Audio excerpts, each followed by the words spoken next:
पिछले वीडियो में हम लोगों ने सीखा था कि नाउन के 3 प्रकार होते हैं, प्रॉपर नाउन, काउंटेबल नाउन एवं अनकाउंटेबल नाउन। अब यहां पर समझने की बात है कि काउंटेबल नाउन के कितने प्रकार होते हैं। प्रॉपर नाउन के कोई प्रकार नहीं होते, लेकिन काउंटेबल नाउन 2 प्रकार के होते हैं। काउंटेबल नाउन कॉमन हो सकते हैं, काउंटेबल नाउन कलेक्टिव हो सकते हैं। कॉमन नाउन का अर्थ है जातिवाचक संज्ञा।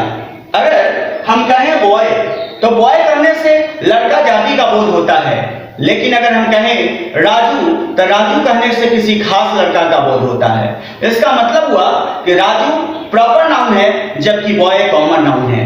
ठीक इसी तरह से गर्ल कहने से लड़की जाति का बोध होता है। अगर हम कहें Sita is a good girl, Sita यहाँ प्रॉपर नाउन है जबकि गर्ल कॉमन नाउन है। इसी तरह से कहें कंट्री, कंट्री कहने से दुनिया के सारे कंट्रीज का बोध होता है। अगर हम कहें India is a great country, यहाँ पर इंडिया प्रॉपर नाउन है जबकि कंट्री एक कॉमन नाउन है। अगर हम कहें स्टेट, स्टेट का अर्थ है राज्य। अगर हम कहते हैं Bihar is a developing state, यहाँ पर बिहार प्रॉपर नाउन है जबकि स्टेट कॉमन नाउन है। तो दोस्तों आप जान गए होंगे कि कॉमन नाउन एवं प्रॉपर नाउन में क्या फर्क है।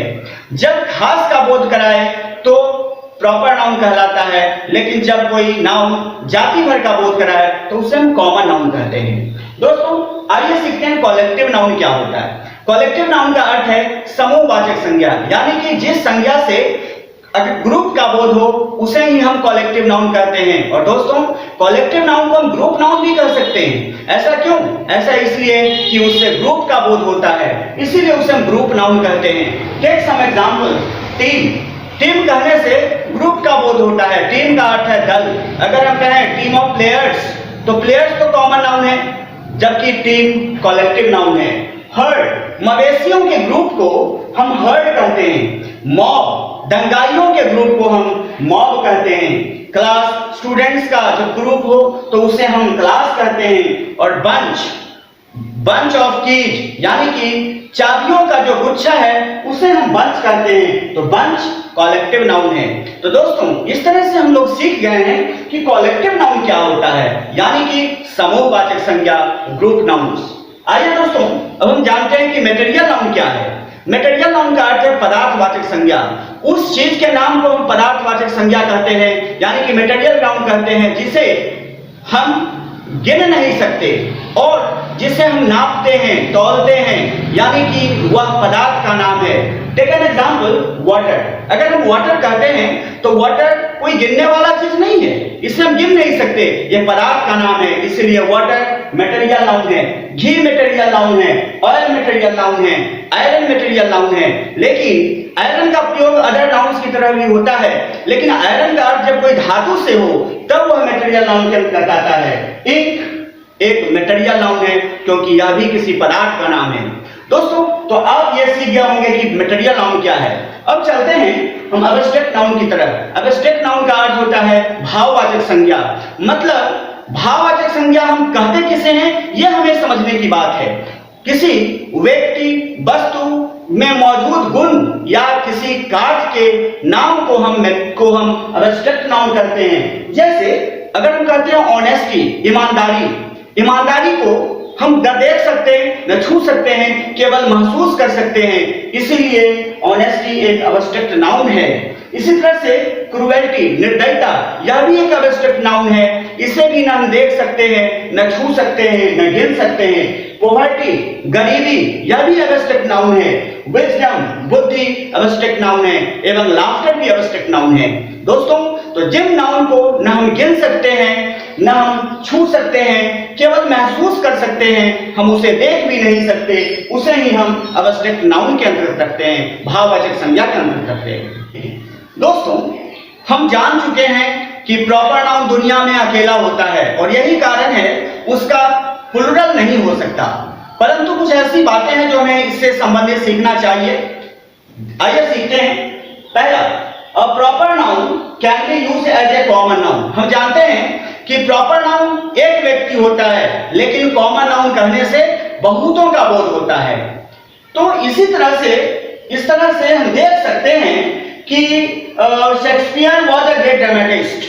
अगर हम बोले Shakespeare was a great dramatist, इसका मतलब हुआ कि शेक्सपियर एक महान नाटककार थे।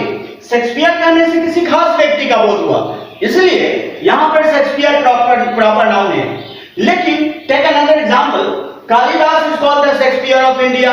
कालिदास को भारत का शेक्सपियर कहा जाता है। भारत का शेक्सपियर कहने का सेंस है कालिदास इंडिया में उसी तरह से टैलेंटेड हैं, उसी तरह से गुण वाले हैं जिस तरह से शेक्सपियर थे।